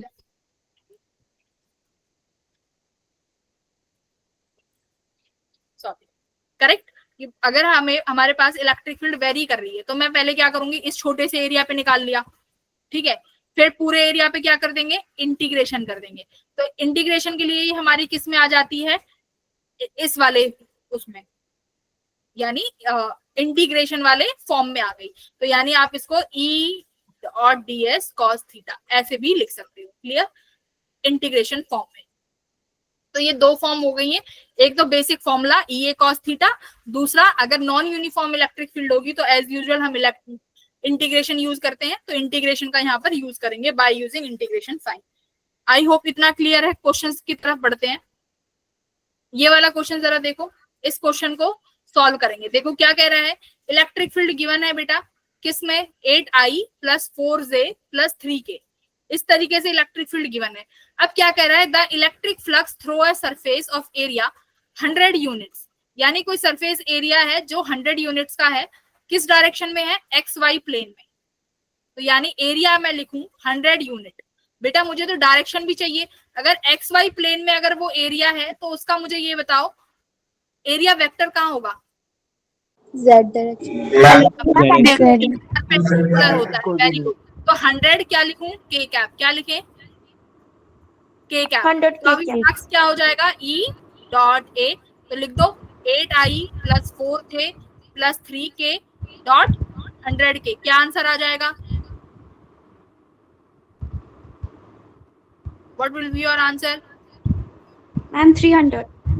Very good, very good, Suniti का फटा आंसर आया, ठीक है। तो बस और सिर्फ क्योंकि के का डॉट प्रोडक्ट में सिर्फ के से ही आंसर आएगा, के डॉट के ही 1 देगा, आई डॉट आई ही 1 देगा, जे डॉट जे ही 1 देगा डॉट प्रोडक्ट में। अगर आप आई डॉट के करोगी तो 0 आता है, ठीक है, ये डॉट प्रोडक्ट है। क्लियर है बेटा, चलो वेरी गुड। अब देखो यहाँ पर एक क्या कह रहा है कि आपके पास एक क्यूब रखा हुआ है, क्या रखा हुआ है, क्यूब, और कैसी इलेक्ट्रिक फील्ड है, E = E0I, ठीक है, ऐसे मान लो ये इलेक्ट्रिक फील्ड दी हुई है, E = E0I। पहले तो मुझे ये बताओ ये यूनिफॉर्म फील्ड है कि non uniform, this field is uniform और नॉन यूनिफॉर्म। बाकी के बच्चे बताओ, यूनिफॉर्म। यूनिफॉर्म। अगर बेटा मैं इसको ऐसे लिख दूं E = E0xi cap, now is this is uniform और नॉन यूनिफॉर्म, नॉन यूनिफॉर्म। हाँ देखो पहला वाला देखो इलेक्ट्रिक फील्ड E0 है, यानी आप x की डायरेक्शन में चलते चले जाओ, आई कैप यानी डायरेक्शन। अगर आप इलेक्ट्रिक फील्ड की x डायरेक्शन में जा रहे हो तो वैल्यू E0 ही मिल रही है। बट सेकंड वाली इक्वेशन देखो क्या कह रहा है, x यानी x पे डिपेंड हो गई। अगर आप x की डायरेक्शन में जाओगे तो इलेक्ट्रिक फील्ड x की वैल्यू से बढ़ेगी, यानी यहाँ पर इलेक्ट्रिक फील्ड क्या हो गई, नॉन यूनिफॉर्म, मतलब कि x पे वेरी कर गई ना, जितना आप आगे जाते जाओगे इलेक्ट्रिक फील्ड बढ़ती चली जाएगी। क्लियर, तो ऐसे पता लगाते हैं कि इलेक्ट्रिक फील्ड यूनिफॉर्म है या नॉन यूनिफॉर्म, सिर्फ इक्वेशन से, ठीक है। तो अगर वेरिएबल आ रहा है तो दैट मीन्स नॉन यूनिफॉर्म, अगर कांस्टेंट टर्म है तो that means uniform. Clear, okay. अब बात करते हैं, अब ये सवाल पूछ रहा है कि इससे नेट फ्लक्स कितना पास कर रहा है। अब मुझे एक बात बताओ, इस क्यूब के कितने सरफेस होंगे, कितने फेस होते हैं, 6, 1 2 3 4 5 और एक इसके पीछे होगा, 6 हो गए, हाँ या ना। ओके बेटा, अब इसके इंडिविजुअल सरफेस, अब मुझे बताओ क्यूब किससे बन के बना है, रेक्टेंगल से, मतलब 6 प्लेट होंगी ना जिनको जोड़ा गया है, ठीक है। अब 6 प्लेट से मिलकर बना हुआ है जिसको आप फेसेस बोलते हो, 6 फेस, राइट। तो फेस क्या है, एक रेक्टेंगुलर प्लेट ही तो है। अगर मैं सिर्फ एक फेस को देखूं, अगर आप क्यूब को सिर्फ यहाँ से देखोगे तो क्या दिखेगा, एक रेक्टेंगल ही तो दिखेगा। अगर क्यूब को बहुत दूर से देखोगे एक फेस से तो क्या दिखेगा, रेक्टेंगल। तो यानी अब मान लो इलेक्ट्रिक फील्ड की डायरेक्शन क्या है बेटा, इलेक्ट्रिक फील्ड की डायरेक्शन क्या है, आई कैप, आई कैप बोले ना, आई कैप में है। अच्छा, अब एक बात बताओ, जो 4 आपका जो सरफेस 4 है, इसका एरिया वेक्टर कहाँ होगा? रेडियली आउटवर्ड्स, ऐसे बोलो। अच्छा, अब आपका जो सेकंड सरफेस है, इसका एरिया वेक्टर कहाँ होगा बेटा? Radially outwards. अब बेटा जो आपका पहला सरफेस फर्स्ट सरफेस है, इसका एरिया वेक्टर कहाँ होगा? रेडियली आउटवर्ड, यानी ऐसे ऊपर की तरफ। बोलो, थर्ड का कहाँ पे होगा बेटा? Radially outward. आउटवर्ड बोले तो ऐसे डाउनवर्ड। बोलो डाउनवर्ड। अब जो बेटा जो फिफ्थ वाला जो बीच का है, इसका कहाँ होगा? मतलब आपकी तरफ आ रहा होगा, है ना, बाहर की तरफ आ रहा होगा, आउटवर्ड। तो बाहर की तरफ मैं इसको ऐसे दिखा रही हूँ, मतलब ये बाहर की तरफ है, समझ जाओ, ठीक है। डॉट लगा देते हैं, डॉट मतलब आउटवर्ड डायरेक्शन हो गई। ओके, अब जरा इलेक्ट्रिक फील्ड की डायरेक्शन बताओ कहाँ है। मैं दूसरा पेन ले लेती हूँ। For the direction of electric field कहाँ पर है? आई कैप में। तो आई कैप यानी यहाँ पर इलेक्ट्रिक फील्ड है, हाँ या ना? देखो आई डायरेक्शन में इलेक्ट्रिक फील्ड बना दी। देखो ये इलेक्ट्रिक फील्ड हो गई बेटा, यहाँ पर ये इलेक्ट्रिक फील्ड हो गई, और इसमें भी इलेक्ट्रिक फील्ड ये हो गई। अब एक बात बताओ, फॉर्मूला क्या था? Phi equals to E A cos theta, यही फॉर्मूला था फ्लक्स का। ओके, जरा एक बार सरफेस 1 को देखो। सरफेस 1 इलेक्ट्रिक फील्ड किस डायरेक्शन में है? I cap. Area vector outward, तो कितने डिग्री का एंगल बना रहा है? 90। क्या पहला वाला सरफेस फ्लक्स दे रहा होगा phi due to first surface? Yes, no ma'am नहीं दे रहे। Phi due to surface 3 0। Electric field ये नॉर्मल वेक्टर 90 डिग्री का एंगल बना रहे हैं। कितना हो गया? 0। अब जरा फिफ्थ का बताओ। फिफ्थ सरफेस की वजह से वो बाहर आ रहा है, ये बाहर आ रहे हैं, और एक ऐसे ही हो गया 90 ये और बाहर 0 की तरफ, और इलेक्ट्रिक फील्ड ऐसे 90 डिग्री। तो फाइव ये भी कितना हो गया? 0 बेटा। ऐसे ही 6 वाले की तरफ भी 0 हो जाएगा, जो इसके पीछे होगा जस्ट। यस फिफ्थ के जो पीछे सरफेस होगा। हाँ, अब जरा आ जाओ फोर्थ पे। 4 मतलब फोर्थ सरफेस की वजह से इलेक्ट्रिक फील्ड किस डायरेक्शन में है? एरिया वेक्टर किस डायरेक्शन में है? Negative x direction. Area vector electric field के माइनस आई कैप में है ना, तो एंगल कितना बन गया? 180। 180। Electric field plus axis, area vector minus axis, तो एंगल कितना बना? 180। तो मैं इसको क्या लिख दूं? माइनस ई ए। क्या लिख दूं? ई ए। अब जरा फ्लक्स बताओ सेकंड सरफेस की वजह से। ई ए कॉस का एंगल कितना बना? 0 डिग्री। इधर और वेक्टर भी इधर, तो यहाँ पर फ्लक्स कितना आया? प्लस 0। तो बेटा टोटल फ्लक्स कितना आ गया? 0। अब यहाँ से एक चीज याद रखो, जब भी यूनिफॉर्म इलेक्ट्रिक फील्ड में 3D सरफेसेस रखोगे, क्या यूनिफॉर्म इलेक्ट्रिक फील्ड में 3D सरफेस रखोगे, तो नेट इलेक्ट्रिक फील्ड कितना आएगा? 0। क्या आएगा?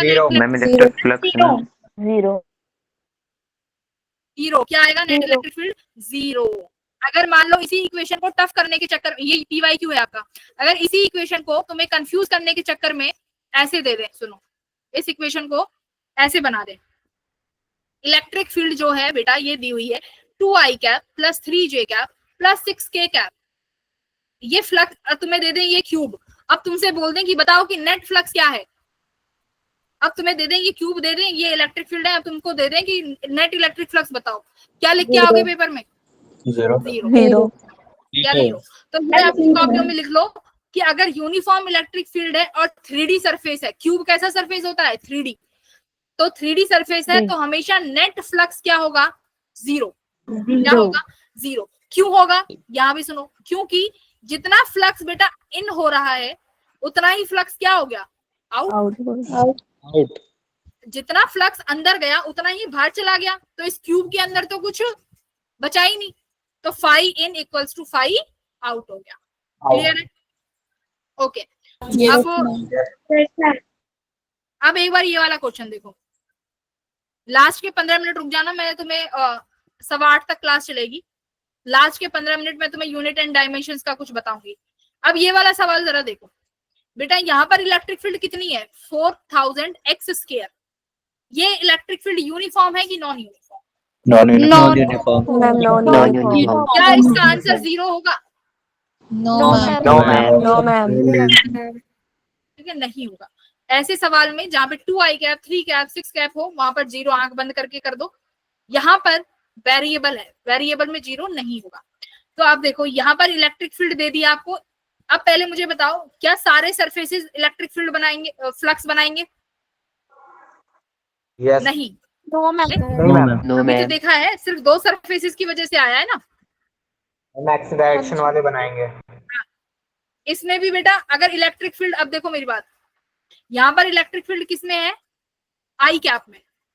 तो सिर्फ और सिर्फ जिनका area vector phi equals to E A cos 0 degree, 0 degree मतलब इलेक्ट्रिक फील्ड और एरिया वेक्टर की डायरेक्शन कैसी होनी चाहिए? सेम होनी चाहिए ना। अगर 90 डिग्री हो जाएगा तो 0 हो जाएगा। तो फ्लक्स वही सरफेस बनाएंगे जिनका एरिया वेक्टर और इलेक्ट्रिक फील्ड सेम डायरेक्शन में है। अगर ये आई कैप है तो जिसका एरिया वेक्टर आई डायरेक्शन में होगा वही तो फ्लक्स बनाएंगे, राइट और रॉन्ग? Yes ma'am. अच्छा, अगर आप एक बात बताओ, अगर ये तुम्हें सवाल दे देता 4000 एक्स स्क्वायर जे कैप, तो यानी कौन सा फिर फील्ड बना रहा होता?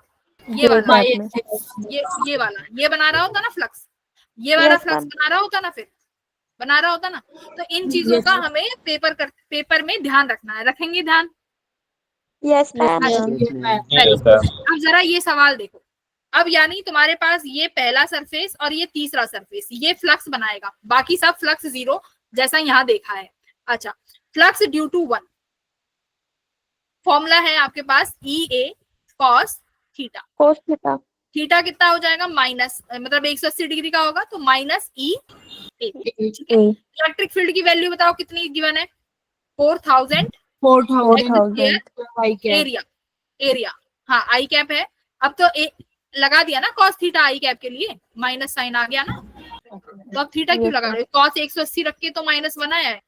ओके, एरिया, तो एरिया बेटा क्या हो जाएगा? ये जो भी है, अब मैं यहाँ पे अभी एरिया ही लिख रही हूँ, ठीक है। अब ये x है, x का मतलब क्या है कि इलेक्ट्रिक फील्ड x कोऑर्डिनेट पर क्या कर रही है? वेरी कर रही है। अगर यहाँ पर मैं x की वैल्यू 1 रखती हूँ तो इलेक्ट्रिक फील्ड 4000 है। अगर मैं यहाँ पर x की वैल्यू 2 रखती हूँ तो इलेक्ट्रिक फील्ड कितनी हो जाएगी? 16। क्लियर है ना? x की स्क्वायर से बढ़ रही है, तो 4 4 16, 2 2 4 4 4 16, तो 16,000। तो ऐसे बढ़ती जा रही है। अब जरा देखो जो फर्स्ट प्लेन है बेटा उसका कोऑर्डिनेट क्या है? 0। ये रहा 0 0 0। तो यानी इस x की वैल्यू 0 रख दोगे तो ये पूरा फ्लक्स कितना हो गया? 0। ठीक है। अच्छा, आप फाई 3 बताओ। फाई 3 मतलब थर्ड से निकलेगा, डायरेक्शन भी एरिया वेक्टर का ये रहा और इलेक्ट्रिक फील्ड का भी ये रहा, तो प्लस ई ए। ठीक है, इलेक्ट्रिक फील्ड की वैल्यू रखी आपने 4000 एक्स स्क्वायर और एरिया की वैल्यू ए हो गई। चलो अब बताओ यहाँ पर एक्स स्क्वायर कितना हो गया? आप कितने एक्स की टर्म में आप कितना आगे चले? इतना 20 सेंटीमीटर। तो एक्स में आप 20 सेंटीमीटर आगे चले। तो बेटा यहाँ पे 4000 मैं मीटर में कर रही हूँ, 10 × 10⁻⁻2 स्क्वायर। बोलो क्लियर है? एक्स की वैल्यू 20 सेंटीमीटर रखी। अब एरिया, एरिया भी कितना है बेटा? देखो जरा इसको, 20 × 20 है कि नहीं? ये यस मैम। एरिया। अब मैंने क्या बोला था? क्यूब का एक प्लेट रेक्टेंगल है, रेक्टेंगल का एरिया क्या होता है? Length into breadth. तो लेंथ इंटू ब्रेथ करोगे तो 20 × 20 मीटर्स में कर दो, कितना आ जाएगा? 10⁻⁻4। चलो अब मुझे इसकी वैल्यू बताओ सेंटीमीटर्स में कितना आ रहा है सॉल्व करके जल्दी। सुनिधि, गौरव, आदित्य, प्रिंस, तेंजिन, पलक, अक्षय, गौरव, प्रिंस, ध्रुवी, अंजलि, सुनिधि। इसका आंसर करो बेटा सभी लोग, क्या फाइनल आंसर क्या आ रहा है? फिर 2 क्वेश्चन तुम्हारे लिए हैं, तुम्हें उसका आंसर बताना है। 2 क्वेश्चन है, ये PYQ है, ठीक है, दिस इज PYQ। ये भी PYQ था, ये भी PYQ है, ये 2023 में आया है।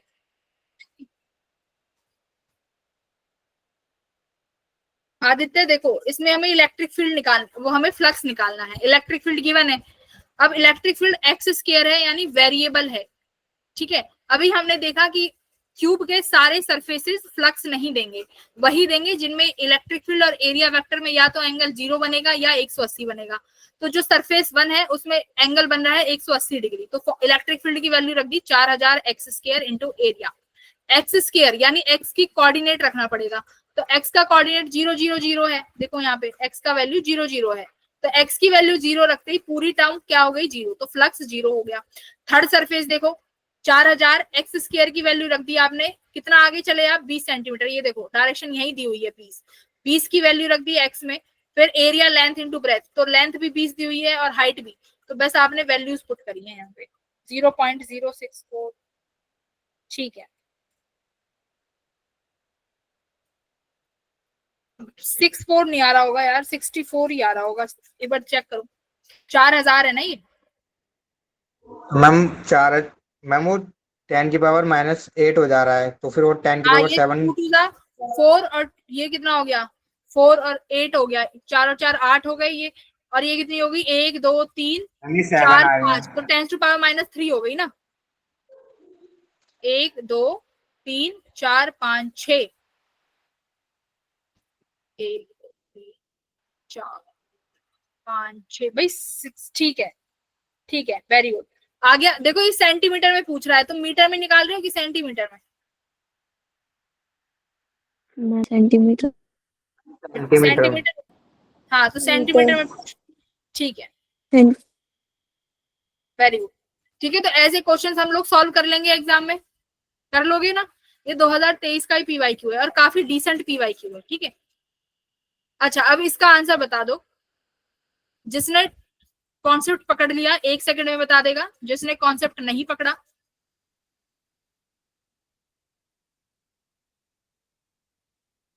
0। हाँ मैम 0। मैम 0। सिलेंडर है, zero. सिलेंडर कैसा सरफेस होता है? Closed surface, 3D। हाँ 3D सरफेस, 3D है, यूनिफॉर्म इलेक्ट्रिक फील्ड है, तो नेट फ्लक्स कितना हो जाएगा? 0। अच्छा अब मेरा सवाल है, सिर्फ मुझे इतना बता दो कितना फ्लक्स एंटर कर रहा है, कितना फ्लक्स एंटर कर रहा है? एंटर, देखो कैसे आया है 0, ये भी सुन लो। देखो इसका एक तो ये सरफेस बनेगा, इसका एरिया वेक्टर बेटा बाहर आएगा, एक एरिया वेक्टर सरफेस ये बनेगा, इसका एरिया वेक्टर बाहर आएगा। एक बेटा ये सरफेस है, इसका एरिया वेक्टर बाहर, और एक ये तुम्हारे सामने ही है, इसका एरिया वेक्टर बाहर, ठीक है।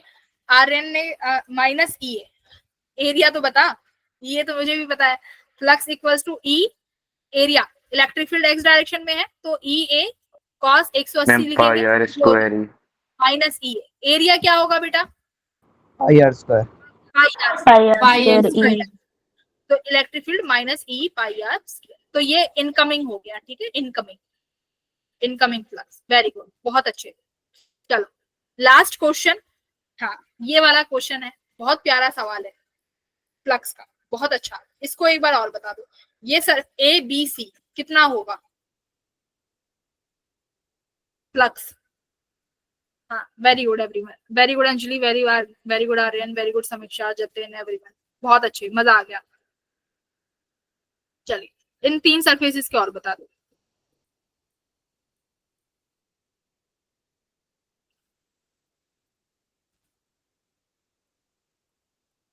आज नैतिक नहीं आया क्लास में?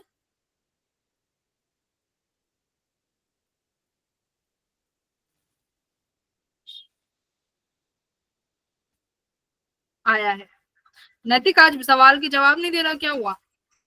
अच्छा आया, आंसर तो करो। साजिया भी नहीं आई है आज, साहिल तो आया है, सुमित नहीं आया आज, आया है सुमित। सुमित फिजिक्स में क्यों नहीं बोलते? टफ लग रही है क्या फिजिक्स? नो ऐसी बात नहीं है। यस अच्छा, किस किस को टफ लग रही है, हैंड रेज करना। साहिल, वैभव, प्रिंस, सबको ही टफ लग रही है फिजिक्स, टफ है भी, अगर रियलिटी यही है फिजिक्स टफ है भी, तो इस पर ध्यान तुम्हें ज्यादा देना पड़ेगा, ठीक है। मैम 11th के कंपैरिजन में 12th भी इजी लग रही है। हाँ 11th के कंपैरिजन में 12th इजी है, बहुत इजी है। तो ए का कृतिका ने बोला 0, पूनम ए का 0 बोल रही है। भाई तुम 0 क्यों बोल रहे हो? ए का रीजन क्या है? जितना फ्लक्स एंटर कर गया उतना बाहर चला गया। तो ए का क्या हो गया बेटा? ए का फ्लक्स 0। तो क्यों? क्योंकि flux in equals to flux out. Very good. तो ए का 0 हो गया। अच्छा बी का बताओ। अच्छा एक चीज देखो, हमारे पास ये कर्व्ड सरफेस एरिया है, ठीक है। मैंने क्या बोला? कर्व्ड सरफेस एरिया में हमेशा रेडियली आउटवर्ड्स लेते हैं एरिया वेक्टर। तो इसका एरिया वेक्टर यहाँ पर आएगा, इसका एरिया वेक्टर ये, इसका एरिया वेक्टर ये, इसका एरिया वेक्टर ये, इसका ये, इसका ये। तो एरिया वेक्टर तो इस तरीके से लिया गया है। और इलेक्ट्रिक फील्ड की डायरेक्शन देखो ऐसे है, परपेंडिकुलर। दूसरे कलर से लेते हैं, एक से। देखो ये तो मैंने एरिया वेक्टर बनाया है, ठीक है, क्योंकि क्लोज्ड सरफेस में परपेंडिकुलर रेडियली आउटवर्ड होता है। आपको इलेक्ट्रिक फील्ड की डायरेक्शन दी हुई है इस तरीके से, ठीक है। अब मुझे बताओ ऐसे, इसमें इजी तरीका क्या है? इसमें इजी तरीका ये है कि ये इलेक्ट्रिक फील्ड जो यहां से निकल रही है बेटा, इतनी तो एंटर करी होगी। कहां से एंटर करी होगी? इस वाले सरफेस से। Yes ma'am. बोलो, इस वाले सरफेस से एंटर करी होगी। इस वाले सरफेस का एरिया वेक्टर कहाँ है? बाहर की तरफ। तो फॉर्मूले के according phi equals to E dot A. Angle कितना बनाया है? 180 डिग्री का, तो माइनस हो गया। एरिया कितना होगा? अब बेटा एरिया सिर्फ और सिर्फ किसका लोगे? इस सर्कुलर वाले का, जिससे एंटर कर रहे हैं। देखो इसी सरफेस से एंटर कर रही है, बाहर जो निकल रही होगी हमें पता है कि एंटर जितनी करेगी वही बाहर जाएगी। तो एरिया इसका ले लो, इस सर्कुलर शेप का, कितना? पाई आर स्क्वायर ले लिया। Very good. थर्ड का नैतिक ने 0 बोला है, नहीं। चेक कर थर्ड का दोबारा, 0 नहीं होगा। अब देखो मैंने क्या बोला, ये इन्होंने इलेक्ट्रिक फील्ड इसी डायरेक्शन में दे दी। क्या एरिया वेक्टर इस पॉइंट का इसी डायरेक्शन में नहीं होगा? क्या एरिया वेक्टर इस पॉइंट का इसी डायरेक्शन में नहीं होगा? क्या एरिया वेक्टर इस पॉइंट का इस डायरेक्शन में नहीं होगा? इसका मतलब क्या हुआ? इलेक्ट्रिक फील्ड और एरिया वेक्टर सब सेम डायरेक्शन में ही है। तो फॉर्मूले के अकॉर्डिंग ई ए कर दो। अब इस शेल स्फीयर का एरिया कितना हो जाएगा? 2 पाई आर स्क्वायर। एरिया कितना होता है? देखो अब हम एरिया किसका ले रहे हैं? अब एरिया बेटा इस स्फेरिकल शेल का ही ले रहे हैं, इस हेमिस्फीयर का ही ले रहे हैं, क्योंकि अब इलेक्ट्रिक फील्ड और एरिया वेक्टर अलाइन हो गए हैं। बोलो करेक्ट। तो अब मैं इसी शेप का एरिया लूंगी, which is 2 pi R square. तो ये बहुत अच्छा क्वेश्चन था for common understanding. Very good. 2 pi E R square. I think clear है चीजें। अगली क्लास में और भी कुछ अच्छे क्वेश्चन लेके आएंगे, जिसमें हम लोग गॉस लॉ पढ़ेंगे, जिसमें गॉस लॉ और फ्लक्स को मिला के सवाल करेंगे। बहुत मजा आएगा अगली क्लास में, बहुत मजे आएंगे। इजी होगा, अंडरस्टैंडिंग लेवल पे बेस होगा, फिर उसके बाद हम एप्लीकेशन पे बढ़ जाएंगे। चलो अब बात कर लेते हैं। आज की क्लास ओवर है, अभी रुक जाना, यूनिट एंड डायमेंशंस की कुछ बात करते हैं। हाँ, मैं तुम लोगों को आज शॉर्ट नोट्स प्रोवाइड कर दूंगी, ठीक है। इलेक्ट्रिक फील्ड के कुछ शॉर्ट नोट्स दूंगी।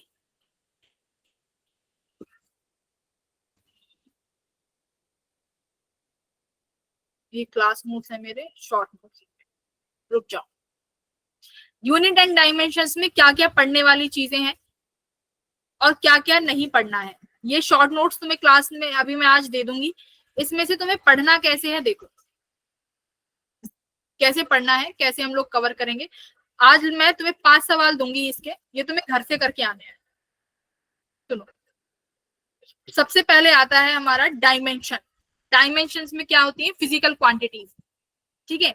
मतलब कि एरिया की क्वांटिटी क्या है? Dimension L square. वॉल्यूम का length breadth height L cube, है ना। एमएलटी, जैसे फोर्स का लिखते हैं एमएलटी में एमएलटी -1, एनर्जी का लिखते हैं ML2 T-2। ऐसे ही किसी भी बॉडी का डायमेंशन फॉर्मूला पूछ सकते हैं। तो मैंने एनसीईआरटी में से सारे जितने भी आपके फॉर्मूला हैं 11th और 12th को मिला के सारे फॉर्मूले यहाँ लिख दिए हैं, ठीक है, ये जैसे जैसे 12th में आगे बढ़ते जाओगे, जैसे जैसे 11th कवर करते जाओगे, फॉर्मूले तुम्हें याद होते जाएंगे। तो ये एक बार फॉर्मूले शीट है, ये फॉर्मूला एक बार देख लेना जहां तक तुमने 11th का पढ़ा है, ठीक है, और 12th का पढ़ लिया। जैसे फ्लक्स आज ही पढ़ा है, फ्लक्स का फॉर्मूला आज ही पढ़ा है, इलेक्ट्रिक फील्ड डॉट एरिया, तो ये इसका डायमेंशन फॉर्मूला हो गया, है ना। इलेक्ट्रिक फील्ड, डाइपोल तुमने पढ़ा है, तो ये वाले जो फॉर्मूले हैं ये देख लेना, और इनके डायमेंशन फॉर्मूला खुद से एक बार आना चाहिए। क्यों आना चाहिए? क्वेश्चन आया हुआ है 2024 में, स्पेसिफिक हीट का डायमेंशन फॉर्मूला क्या है? Gas constant PV equals to NRT, इसमें जो आर गैस कांस्टेंट है इसका डायमेंशन फॉर्मूला क्या है? तो ये हो गए इजी लेवल क्वेश्चन जो कि डायमेंशन फॉर्मूला से पूछे गए हैं। कोई नहीं जाएगा, देखो भाग गए। आर्यन चैप्टर टेस्ट ऑनलाइन होगा ये, ठीक है, ऑनलाइन चैप्टर टेस्ट है। मैं तुम्हें क्वेश्चन बता रही हूँ किस तरीके से आते हैं, रुक जाओ 10 मिनट, कुछ नहीं हो रहा। ये हो गए इजी लेवल क्वेश्चन। जैसे यहाँ पर देखो मैच द फॉलोइंग में आया है, सरफेस टेंशन का फॉर्मूला इसमें से क्या है, काइनेटिक एनर्जी का फॉर्मूला इसमें से क्या है, ठीक है। उसके बाद फिर से मैच द फॉलोइंग 2023 में, तो ये इजी लेवल का क्वेश्चन है और एक क्वेश्चन आता ही आता है। उसके बाद दूसरा डायमेंशंस के कैसे फॉर्मूले आते हैं, ये वाले दूसरे इस तरीके के क्वेश्चन आते हैं कि देखो साइन थीटा हम लिखते हैं 2a साइन, बेटा ये जो वैल्यू है ये है तो थीटा, थीटा क्या, थीटा का कोई वैल्यू होता है? थीटा डायमेंशनलेस क्वांटिटी है। कैसी क्वांटिटी है थीटा? सिलेबस गौरव तुम्हारा यूनिट एंड डायमेंशंस है, यूनिट एंड डायमेंशन, ठीक है, यूनिट एंड डायमेंशंस। इसका टेस्ट है 11 मई को, पूरा चैप्टर आएगा। इसमें तुम्हें पढ़ना क्या क्या है सुनो। पहले तो डायमेंशन फॉर्मूले, मैं तुम्हें आज 5 क्वेश्चन दूंगी, ये 5 क्वेश्चन तुम्हें सॉल्व करने हैं और कल डिस्कस करेंगे। दूसरा तुम्हें पढ़ना है एरर, ठीक है। तीसरा rounding off and significant figure. Fourth तुम्हें क्या पढ़ना है?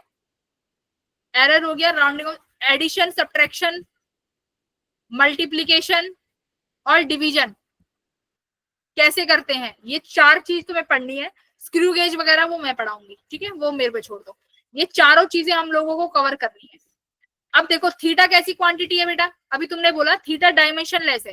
अब इसमें देखो तुम्हें थीटा दे दिया इन्होंने 2 पाई nt बाय लैम्डा। 2 पाई का तो खुद का कुछ डायमेंशन नहीं होता, इसका मतलब जो ये nt अपॉन लैम्डा है ये कुछ इस तरीके से होगा कि ये डायमेंशन लेस हो जाए, यानी nt लैम्डा के बराबर होगा। t किसके बराबर हो जाएगा? फिर n किसके बराबर हो जाएगा? लैम्डा बाय t के। तो ये रहा, लैम्डा क्या होता है? वेवलेंथ यानी लेंथ, तो लैम्डा की यूनिट क्या बनेगी? लेंथ। t यानी टाइम, कितना बनेगा? lt inverse. तो ये देखो डायमेंशन ऑफ n पूछ लिया। ऐसे ही तुमसे x बाय लैम्डा पूछ लिया। अब कुल मिला के ये डायमेंशन लेस क्वांटिटी होनी चाहिए, तो x किसके बराबर हो गया? लैम्डा के। तो x की यूनिट क्या हो गई बेटा? लेंथ। तो ये देखो लेंथ हो गई, तो यानी ये ऑप्शन भी ठीक है, सी भी ठीक है, ठीक है। n बाय लैम्डा, अब तुम्हें बताना है कि इसमें से गलत कौन सा है। तो ये इस तरीके का सवाल पूछा गया है। फिर देखो, अब ये अभी रुक जाना, कोई नहीं जाएगा, हाँ मैं एरर समझा दूंगी जिसको नहीं आता। सुनो, अब यहाँ पे एक फोर्स इज रिप्रेजेंटेड बाय, क्या कह रहा है? फोर्स क्या है? ax² plus bt 1/2। अब मुझे एक बात बताओ, क्या आप, एक चीज मुझे बताओ, क्या आप मास में वेलोसिटी ऐड कर सकते हो? Tell me one thing. No, No, ma'am. ma'am. No, ma'am. No, ma'am. No, ma'am. क्या डेंसिटी में वॉल्यूम ऐड कर सकते हो? No, ma'am. नहीं। No, तो ma'am. हाँ, सेम फिजिकल क्वांटिटीज क्या होती है? सेम फिजिकल क्वांटिटीज ही Add ऐड और सब्ट्रैक्ट होंगी, ठीक है, करेक्ट, इतना पता है। अब एक बात बताओ, ax² और bt ये दोनों आपस में ऐड हो रही हैं, इसका मतलब ये दोनों कैसी क्वांटिटी होंगी? सेम क्वांटिटी होंगी, क्योंकि ये ऐड हो रही है। अब एक बात बताओ, ये दोनों ऐड होके क्या दे रही हैं? फोर्स। Force की dimension. यानी दो चीजें आपस में ऐड हो रही हैं, यानी वो दोनों सेम क्वांटिटी की होंगी, और वो दोनों आपस में मिलके किसके बराबर आ रही हैं? फोर्स के बराबर। तो क्या बेटा F इक्वल्स टू ax² नहीं होगा? क्या बेटा F इक्वल्स टू bt की पावर 1/2 नहीं होगा? अब यहाँ पे उन्होंने x बोला है, डिस्टेंस है, तो क्या आप a की वैल्यू नहीं निकाल सकते? F अपॉन एक्स स्क्वायर यानी लेंथ क्या हो जाएगा एल स्क्वायर, और एफ क्या होता है M L T Mass minus into one माइ- बाय एल -1 के डायमेंशंस आ गए, एम एल -1 टी -1 t -1 आगे। yes ma'am yes ma'am. क्या ऐसे Yes, बी ma'am. का नहीं आ जाएगा? अभी तो चलो अगर डायमेंशन नहीं पूछा है बी स्क्वायर बाय ए पूछा है तो ए की value F by L square आ गई, बी की वैल्यू क्या आ जाएगी एफ बाय टी की पावर 1/2। तो इन दोनों को आप ऐसे डिवाइड कर देना, मिलता है डायमेंशन फॉर्मूला। तो ये किसका है? ये 2024 पीवाईक्यू है। तो ये हो गया दूसरे तरीके का सवाल जो कि डायमेंशन से पूछा गया है। तीसरा तरीके का सवाल कैसे पूछा गया है मैं वो भी दिखा देती हूँ। इस तरीके का आपको बोला है डेंसिटी को, अभी तक हम फिजिकल क्वांटिटी मास में लिखते हैं, लेंथ में लिखते हैं और टाइम में लिखते हैं, राइट? एमएलटी में लिखते हो। सुनो मेरी बात, हाँ आर्यन वो भी आएगा बेटा, सभी सब्जेक्ट का है, सभी सब्जेक्ट का है। अब लिसन मी, मैं ये क्वेश्चन तुम्हें होमवर्क में दूंगी, बस एक बार मैं ओवरव्यू दे रही हूँ, देख लो। तीसरे तरीके के सवाल कैसे आते हैं बेटा? 15 मिनट एक्स्ट्रा है, 4 मिनट बचे हुए, रुक जाओ 4 मिनट और रुक जाओ, बस 4 मिनट। अभी तक आप डेंसिटी को कैसे लिखते थे? Mass upon volume. Mass upon volume, यानी मास को m लिख दिया, वॉल्यूम क्या होता है l क्यूब, तो ml-3 यही होता है, yes ये होता है। मैम आप किसी भी फिजिकल क्वांटिटी को मास, लेंथ और टाइम mlt, दूसरा हो गया टेम्परेचर केल्विन, इसी में ही आप लिखते हो। अब इन्होंने क्या बोला है, आप डेंसिटी को लिखिए और उसको एक्सप्रेस करिए फोर्स में, वेलोसिटी में और टाइम में। इन्होंने बोला है मास, लेंथ और टाइम की जगह फोर्स, वेलोसिटी और टाइम में एक्सप्रेस करिए डेंसिटी को। तो बेटा कर सकते हो कि नहीं कर सकते? अब ऐसे करना, फोर्स का मान लो यूनिट, फोर्स का पावर a, वेलोसिटी का पावर b, टाइम का पावर c। अब डेंसिटी की यूनिट कितनी आई है? ml-3। अब देखो फोर्स का फॉर्मूला क्या होता है? ml -1। अब कुछ फॉर्मूले याद रटे होने चाहिए, फोर्स और एनर्जी याद होनी चाहिए, वेलोसिटी, टाइम, एक्सीलरेशन इनका याद होना चाहिए, ठीक है? हो गया पावर a, वेलोसिटी का पावर b, टाइम का पावर c। अब इक्वेशन को मैच कर दो। मास के पास कितनी पावर है? Only a। लेंथ फोर्स का t -2 होना चाहिए। लेंथ के पास कितना है? अच्छा वेलोसिटी का भी तो लिखो, वेलोसिटी कितनी हो जाएगी? l t -1। तो लेंथ के पास कितना हो गया? a minus b, correct? और t के पास कितना हो गया? -a + c। चलो अब देखो जरा, a की वैल्यू कितनी आई? मास क्या है? 1। कंपेयर कर दो ma और m1, तो a की वैल्यू कितनी हो गई? देखो 1, a की वैल्यू कितनी आ गई? 1। और a किसकी पावर थी? फोर्स की, तो फोर्स की पावर कितनी है? 1, ठीक है? अब देखो length a - b, A plus B तो आएगा. a की पावर a - b किसके, लेंथ किसके बराबर है? -3 के, तो यहाँ -3 लिख दो। और a की वैल्यू अभी आपने 1 लिखा ली है, तो b -b कितना हो जाएगा? फोर। ये a है, यहाँ पे माइनस जाएगा तो -1, तो b की वैल्यू हो गई 4। तो b किसकी वैल्यू थी? b की, तो यानी f1 v4, तो यानी कौन सा ऑप्शन ठीक हो गया मेरे बेटा जी? B option, B option. ठीक है? तो इस तरीके से सेकंड टाइप के क्वेश्चन बनते हैं। थर्ड टाइप का क्वेश्चन मैं कल वाली क्लास में एक्सप्रेस करूंगी, और आज मैं तुम्हें 5-6 PYQs दूंगी अच्छे जो तुम्हें करने हैं, ठीक है? Yes ma'am. Chapter Yes, test है, हर बार 3 चैप्टर नहीं आएंगे, हाँ इस बार 3 चैप्टर हैं, तो प्रिपेयर करना शुरू कर दो। PYQ डेली मैं तुम्हें 5 या 6 PYQ दूंगी और वो तुम्हें सॉल्व करने हैं और मुझे शेयर भी करने हैं। वेल डन, चलो Yes, ma'am. Bye bye everyone, bye. Duration of test, thank you ma'am. Test का ड्यूरेशन 3 आवर्स रहेगा, अगर 3 चैप्टर आ रहे हैं तो 3 आवर्स रहेगा, ठीक है? एडवांस पहले नहीं, एडवांस नहीं दूंगी मैं, अभी सिर्फ मेंस के दूंगी, पर मेंस के अच्छे सवाल दूंगी। चलो bye bye bye everyone. Bye ma'am. Bye ma'am. हर सब्जेक्ट 3 चैप्टर नहीं, हर सब्जेक्ट का 1 चैप्टर है भाई, क्या कर रहे हो समीर? फिजिक्स का 1 चैप्टर, मैथ का 1 और केमिस्ट्री का भी 1। Good evening ma'am, bye ma'am. Bye bye. किसी का डाउट है तो पूछ लेना।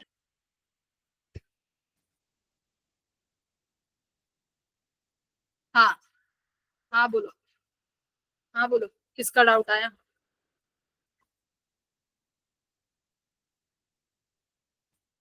पूनम क्या कह रही है, मॉर्निंग में?